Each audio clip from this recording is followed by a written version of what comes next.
2024 a été une année mémorable pour l'Association Hôtellerie du Québec, marquée par la célébration de notre 75e anniversaire. Nous avons réalisé des avancées significatives en termes de visibilité, de représentativité et d'influence. Nous avons commencé l'année avec un dossier qui a suscité une grande attention dans les médias, nos études sur les chiens en hôtellerie et notre demande d'assouplissement pour permettre l'accueil des voyageurs à quatre pattes sur les terrasses de nos restaurants pour les propriétaires qui le veulent bien. Le dossier progresse, nous poursuivons nos représentations avec le MAPAC. En mai, un gain important a été obtenu pour les hôteliers possédant des piscines de moins de 100 mètres carrés. Après plus de 30 ans d'immobilisme, nous avons enfin réussi à établir des mesures de sécurité spécifiques à notre industrie, ce qui signifie que la présence d'un surveillant sauveteur dans l'enceinte de la piscine n'est plus une obligation. Maintenant, les enjeux d'itinérance en hausse croissante aux abords de nos hôtels. Nous avons fait une sortie médiatique pour réclamer davantage de ressources pour aider cette communauté. Notre message a été entendu sur toutes les tribunes, mais il reste encore beaucoup à faire. Autre dossier qui a retenu notre attention, les no-shows dans nos restaurants d'hôtels et de spa. En collaboration avec nos partenaires, nous avons fait pression sur le gouvernement pour qu'il autorise des frais d'annulation. Nous avons rencontré le président de l'Office de la protection du consommateur, co-signé une lettre d'opinion avec la FCEI pour faire avancer ce dossier. Et que dire des nombreuses mesures de resserrement pour les travailleurs étrangers temporaires? Un recul énorme pour l'industrie hôtelière qui peine encore à recruter de la main-d'œuvre qualifiée. Merci aux hôteliers qui nous ont épaulés en effectuant de nombreuses entrevues. Malheureusement, le dossier est loin d'être réglé tant à Québec qu'à Ottawa. Il va falloir redoubler d'efforts avec nos nombreux partenaires des secteurs touristiques et économiques. Par ailleurs, l'AHQ a réalisé 4 études, dont celle sur les clientèles hôtelières et une autre sur l'impact économique du secteur de l'hôtellerie, qui démontrent des retombées de 3,5 milliards de dollars pour le Québec et 32 000 emplois directs et indirects. Ces données sont essentielles pour défendre nos intérêts.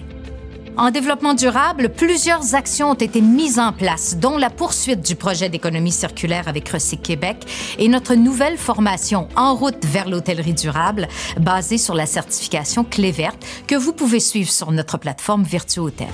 Même chose pour nos nouvelles capsules de prévention en santé et sécurité au travail pour vos employés. C'est gratuit, n'hésitez pas à les consulter.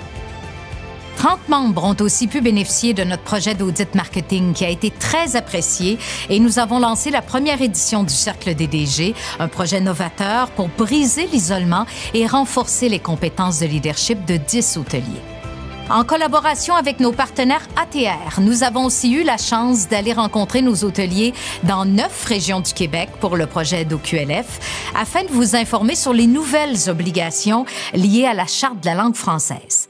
Pendant l'été, nous avons conclu avec fierté une nouvelle entente avec l'AHRQ et l'AHGM, un travail de longue haleine qui a ravi de nombreux hôteliers à Québec et Montréal et qui augmente de 50 % notre représentativité du secteur à l'échelle nationale. Ensemble, il est clair que nous sommes plus forts.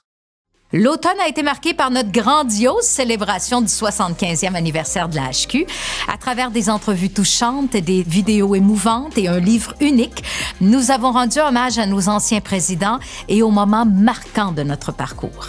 Quant à notre congrès annuel qui s'est tenu au Sheraton Laval, nous avons établi un nouveau record avec plus de 500 participants, dont 69 exposants, une croissance spectaculaire de 55 % par rapport à l'année précédente. Bravo à l'Auberge du Lac-Taureau qui a raflé notre prix Établissement hôtelier 2024 lors de la soirée gala.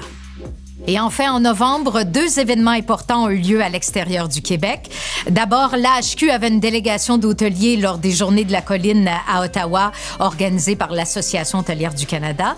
Et au même moment, l'AHQ était également à Équipe Hôtel Paris avec une quinzaine d'hôteliers membres afin de nous inspirer des nouvelles tendances dans l'industrie.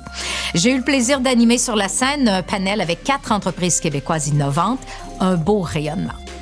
Un grand bravo à notre équipe de communication. Notre présence dans les médias a augmenté de 55 % dans la dernière année, avec 37 communiqués de presse, 18 webinaires avec une moyenne de 55 participants, 44 envois de l'Hôtelier Express et bien plus encore.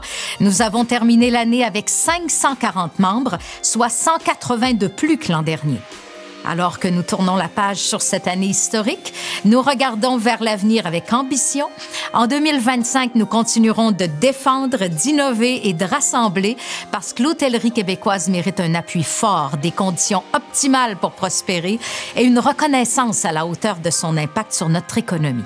Merci à toute mon équipe de passionnés qui travaillent très fort pour répondre à vos besoins. Merci à nos administrateurs pour votre soutien précieux et merci à vous, chers membres, partenaires, collaborateurs, d'être au cœur de cette grande aventure. Continuons ensemble de faire briller notre industrie de l'hospitalité.